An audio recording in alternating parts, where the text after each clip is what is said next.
आपको ना एक छोटी सी बात कहूंगा। जब पाकिस्तान बना था जी इंटरनेशनल जितने भी बड़े ममालिक थे ठीक है उन्होंने ये बात नहीं कही थी कि पाकिस्तान फलां साल के बाद टूट जाएगा। ठीक है टूट ठीक है, गया। उसके बाद बार बार ये बात चलती रही कि इसको हम अब तोड़ देंगे, अब तोड़ देंगे, अब तोड़ ठीक देंगे। है। लेकिन वो टूटा क्यों नहीं? उसकी वजह ये थी कि पाकिस्तान के ऊपर एक अल्लाह की तरफ से रहमत है। आप कहाँ थे ज्ञानी बाबा? ठीक है ठीक है, लेकिन वो टूट तो गया, को- यानी 1971 में रहमत खत्म वो- हो गई। नहीं, मजे की बात सुनो। बांग्लादेश जहां इंडिया के साथ फजूल में पंगे लेने में लगा हुआ है, वहीं बांग्लादेश से अपने मुल्क के हिस्से नहीं संभाले जा रहे। बांग्लादेश इंडिया के बॉर्डर पर ड्रोन तैनात करने में मसरूफ था, तो इसी दौरान एक बहुत बड़ी खबर निकलकर सामने आई है जिसने पूरे बांग्लादेश को हिलाकर रख दिया है। बांग्लादेश की नेबर कंट्री म्यांमार ने बांग्लादेश के 271 किलोमीटर के बॉर्डर पर कब्जा कर लिया है। जिस राह पे तुम चल रहे हो बेटा, एक दिन पूरी तरह फंसोगे। बात तो सही है। बांग्लादेश मुल्क बनाने में सबसे बड़ा हाथ इंडिया का था। ठीक है इंडिया बांग्लादेश की करेंसी बेहतर करने में सबसे बड़ा हाथ इंडिया का था। ठीक है। उनका तजारत बेहतर करने में सबसे बड़ा इंडिया का हाथ था। मैं कहता हूँ सबसे पहले बांग्लादेश एज ए का- कंट्री एक्सेप्ट इंडिया ने किया बांग्लादेश। सबसे पहले इंडिया ने एक्सेप्ट किया, ठीक है। फिर दूसरे मुल्कों के साथ रिलेशनशिप बनाने में सबसे बड़ा किरदार इंडिया का था। ठीक हो गया। आज हम सोचते हैं हाँ। कि बांग्लादेश के साथ मामला बेहतर ठीक है। होने चाहिए। हाँ, ठीक है, होने चाहिए, ठीक है मगर हमें सोच समझ कर करना चाहिए, क्योंकि बांग्लादेश जो है उसमें आप तवक्कुआत ये नहीं रख सकते कि वो आपको दोबारा डस्ट ना ले। सोशल मीडिया के ऊपर हाँ। एक कोई उनकी मूवी आई है पुष्पा 2 के हाँ, नाम से। पुष्पा 2 आई है, उन्होंने जबरदस्त आई है। 10 दिन के अंदर 1500 करोड़ का बिजनेस किया है, जो कि हम पूरा साल पूरी इंडस्ट्री जो मीडिया इंडस्ट्री है पाकिस्तान की पाकिस्तान की ड्रामा इंडस्ट्री मीडिया और ये ड्रामा उठा लें, ठीक है। थिएटर उठा लें, फिल्म उठा लें, पूरे साल के अंदर इतना बिजनेस नहीं कर सकते जो कि उन्होंने 10 दिन के अंदर बिजनेस किया है।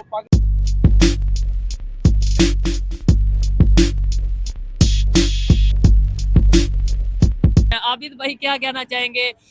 इंडिया ने अपनी हिस्ट्री का सबसे ज्यादा जो डिफेंस एक्सपोर्ट है वो अभी किया है, इसके ऊपर बात करेंगे। आपके ख्याल से ये एक छोटी खबर है, आम खबर है?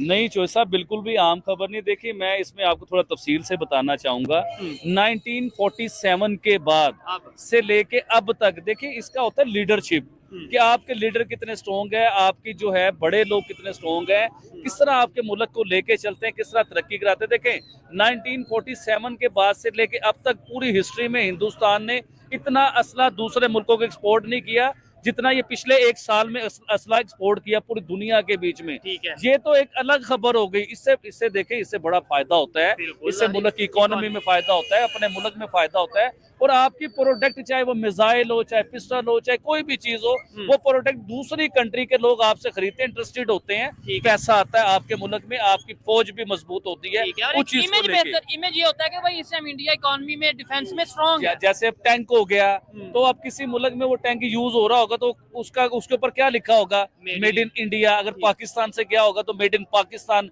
चाइना से गया होगा मेड इन चाइना।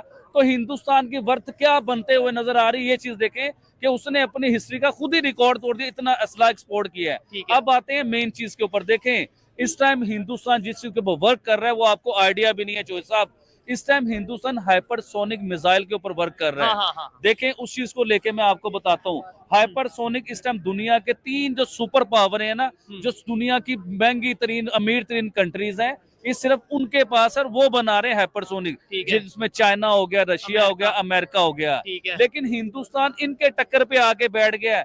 3 हाइपरसोनिक के ऊपर वर्क कर रहे हैं, 3 भाईजान। अभी देखें, चाइना, अमेरिका या रशिया, ये भी इनके पास क्वांटिटी नहीं है इन चीजों की, लेकिन हिंदुस्तान क्वांटिटी की तरफ आ रहा है। हाइपरसोनिक है क्या? किस चीज को हाइपरसोनिक कहते हैं? बड़ा फास्ट होता है ये। अभी रिसेंटली आपने देखा होगा, ईरान ने इसराइल के ऊपर पता नहीं 4000 या कितने मिसाइल अटैक किए। वो आपने देखा कि उन्होंने रास्ते में उन्हें फ्यूज कर दिया, उन्हें बिल्कुल खत्म कर दिया, रास्ते के बीच में ही उन्हें रोक लिया। लेकिन हाइपरसोनिक वो होता है कि भाईजान जो किसी भी रेडार के बीच में हाइपरसोनिक नहीं आता, उसने अपनी जगह पे प्रॉपर अटैक करके ही बाज आना है। अब हाइपरसोनिक बनाने से हिंदुस्तान को क्या फायदा या दूसरी कंट्रीज को क्या नुकसान है? किसी को कोई नुकसान नहीं है, लेकिन नुकसान उन्हें जिनके पास नहीं है हाइपरसोनिक। जिस तरह पाकिस्तान के पास हाइपरसोनिक नहीं है, बांग्लादेश के पास हाइपरसोनिक नहीं है। ठीक और है। अगर आप चाइना की बात करते हैं कि चाइना के पास हाइपरसोनिक है, हाँ, उन्हें तो कोई टेंशन नहीं। भाईजान टेंशन क्यों ना हो, टेंशन है उन्हें। हिंदुस्तान टक्कर पे आ गया है। ठीक है। अगर जो चाइना टेक्नोलॉजी के ऊपर ही तगड़ता था ना कि मेरे पास, दबाव डालता था या इस तरीके से। जी हाँ, अपना दबाव रखता था कि मेरे पास टेक्नोलॉजी बहुत ज्यादा है, मेरे पास हाइपरसोनिक है, मेरे पास पता नहीं कौन कौन से मिसाइल है, ठीक है। तो हिंदुस्तान उनके टक्कर पे आ गया है। कौन सी चीज में हिंदुस्तान ने मिसाइल नहीं बनाया? समुद्री बेड़े उसने बनाए, समुद्र में है उसने मिसाइलों के सिलसिले उसने शुरू किए, ठीक है। ये हाइपरसोनिक उसने बना दिया, पता नहीं क्या क्या कुछ वो बनाने के चक्कर में आइंदा आने वाले जो सुपर पावरों की टक्कर होगी ना, ठीक है। उसमें हिंदुस्तान की भी एक पोजीशन होगी, एक नाम होगा। नहीं, इधर ये चीज भी मैं कहना चाहूंगा, ये जो देखें बहुत से लोग आपको खड़े होकर सुन भी रहे हैं, आपकी बात को शायद समझ भी रहे हैं, लेकिन ये तो आप हमने डिफेंस की, वेपन्स की, इस तरीके से बात की। मैं कहता हूँ स्पोर्ट्स की आप बात कर लें। स्पोर्ट्स में भी है क्या पाकिस्तान और हम बात करें उस तरीके से आगे जा रहे हैं जिस तरीके से इंडिया, जिस तरीके से दूसरे कंट्रीज जा रहे हैं? आपको नहीं लगता कि अगर स्पोर्ट्स में कोई कंट्री आगे जा रहा हो, चाहे वो चेस का हो, चाहे वो क्रिकेट हो, चाहे हॉकी हो, इसका मतलब है ओवरऑल भी वो कंट्री शोएब डेवलप। साहब, अभी रिसेंटली मैं एक नई खबर देख रहा था, उसके ऊपर बताता हूँ। हिंदुस्तान शतरंज गेम का तो आपको पता होगा, बिल्कुल। शतरंज के बीच में इस टाइम अमेरिका जो है ना, दुनिया में सबसे ज्यादा जो मेडल जीते हैं वो शतरंज में अमेरिका जीतता है, ठीक है। लेकिन उसके बाद हिंदुस्तान ने मेडल सबसे ज्यादा जीते हुए हैं। ठीक है। कई मेडल वो शतरंज में जीत चुका हुआ है, कप जीत चुका हुआ है, उसकी ट्रॉफी हिंदुस्तान जीत चुका हुआ है। ठीक है। लेकिन इस बार जो हिंदुस्तान ने रिकॉर्ड बनाया ना, वो एक डिफरेंट किस्म का रिकॉर्ड बना दिया है। देखिए, शतरंज के बीच में हिंदुस्तान नंबर 1 आया, ठीक है। उसने शतरंज में जीत गया, ये आम बात होगी। हिंदुस्तान कई बार जीत चुका 6 हुआ दफा है, आई थिंक 6 बार हिंदुस्तान जीत चुका हुआ है।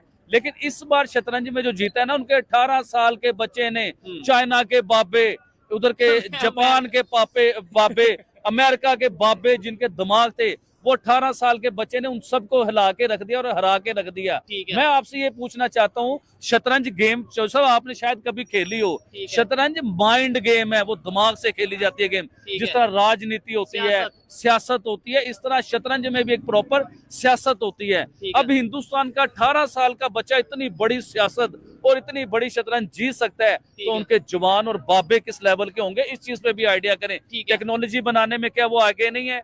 IT में क्या वो आगे नहीं है? AI में वो आगे नहीं है? वर्क नहीं कर रहे हैं? ठीक है। तो आज उनके बच्चे ने शतरंज जीत के भी बता दिया कि उनके दिमाग क्या है, उनकी पढ़ाई क्या है। ठीक है। कहना चाहेंगे 1971 के हवाले से, जो एक हमारी समझ लें हिस्टोरिक हार थी और इंडिया की हिस्टोरिक जीत थी?